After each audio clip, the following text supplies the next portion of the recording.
Actually, hindi safe yan, MJ. Bakit hindi safe?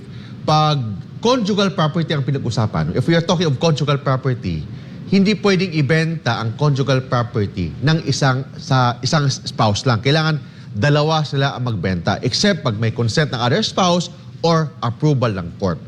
In the very first place, SPA ang pinag-usapan. Pag SPA ang pinag-usapan, kailangan, it is an extension of personality of the principal. So paano mo i-extend yung personality ng principal kung ang principal incompetent? And second, how can you verify the SPA kung nakumatos yung buyer o yung seller? Di ba kung buyer ka, kausapin mo yung babae, dapat kausapin mo din yung lalaki pag conjugal property. Paano mo i-verify yan? Kung SPA, pwedeng SPA. But ang tanong dyan, paano mo i-verify kung nakumatos? So anong gagawin mo if you are the buyer? Number one, kailangan mo nang i-require mo si seller o yung seller na babae to declare yung kanyang asawa as incompetent.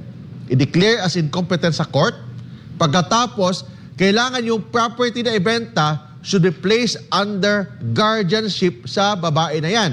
And third, bago ibenta, kailangan may approval sa court bago ibenta. That's the time na maging valid yung bentahan ng property. Kung wala yan, huwag mong bilhin ang property. Otherwise, baka magka-problema ka dyan. Naku, Kuya Mark, paano kung madalian ang transaksyon? Time is of the essence. Yung court decision, hindi natin alam kung ilalabas ba bukas o makalawa. Hindi yan. Pag real estate ang pinag-usapan natin dito, hindi naman natin pinag-usapan dito 1 day, 2 days, 3 days lang na transaction. It may take weeks or months kasi real estate ang pinag-usapan natin dito. And paano mo ibilhin ang property kung hindi ka sigurado kung yung kausap mo ang may-ari ng property? Don't forget, you cannot sell property that you do not own. Very basic yan sa batas. Hindi ka makabenta ng property na hindi ikaw ang nagmamay-ari ng property. So, in that place, if you are the buyer, bago mo bilhin ang property, kailangan mo muna siguraduhin na yung kausap mo, siya talaga ang absolute owner ng property. Paano kung conjugal?